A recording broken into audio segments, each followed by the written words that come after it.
রাজ্যের একরত্তি মেয়ে মনুশ্রীর 16 কোটির ইনজেকশন নিয়ে নিজের আপ্রাণ চেষ্টার কথা জানিয়েছেন সাংসদ বিপ্লব কুমার দেব। অর্থ সংস্থানের ক্ষেত্রে বেশ কিছু সমস্যার কথাও শুনিয়েছেন সাংসদ। আজ রাজধানীর ধলেশ্বরে সংবাদ মাধ্যমের মুখোমুখি হয়েছিলেন বিপ্লব কুমার দেব। সংবাদ মাধ্যমের তরফে মনুশ্রীকে নিয়ে প্রশ্নের জবাবে কি জানিয়েছেন সাংসদ দেখুন। বিষয়ে আমি হেলথ মিনিস্টারের সঙ্গে আমি রাজীব ভট্টাচার্য কথা বলেছি। আমি শুনেছি একটা রাজীব বাবু আশ্বাসন করলো যে একটা 50-60 লক্ষ টাকার একটা মঞ্জুরি হেলথ মিনিস্ট্রি সেন্ট্রাল দিয়েছে। তারপর এমনিতে লোক কিছু টাকা পয়সার ব্যবস্থা করেছে।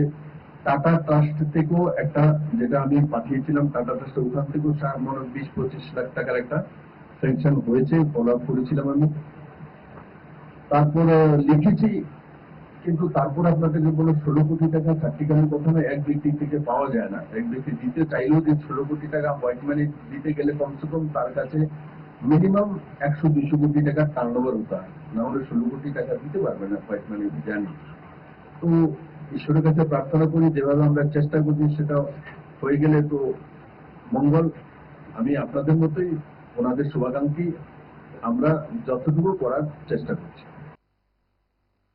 इस रथ यात्रा के पावन अवसर पर स्वर्ण कमल ज्वेलर्स लेकर आया है स्वर्ण वर्षा। 1 जुलाई से 25 जुलाई तक अपना पुराना गोल्ड उसकी प्योरिटी के हिसाब से कंप्लीट वैल्यू पर एक्सचेंज कीजिए। पाइए गोल्ड ज्वेलरी की मेकिंग चार्ज पर 30% ऑफ और डायमंड ज्वेलरी के मेकिंग चार्ज पर 100% ऑफ। हर परचेज पर अशोर्ड गिफ्ट्स भी और सिर्फ बिल अमाउंट का 25% पे करके अपना गोल्ड रेट आज ही बुक कीजिए। तो इस रथ यात्रा खुशियों के साथ बचतों की भी हो स्वर्ण वर्षा। स्वर्ण कमल ज्वेलर्स, विश्वास, गुणवत्ता और बेहतरीन डिजाइन का नाम। Terms and conditions apply.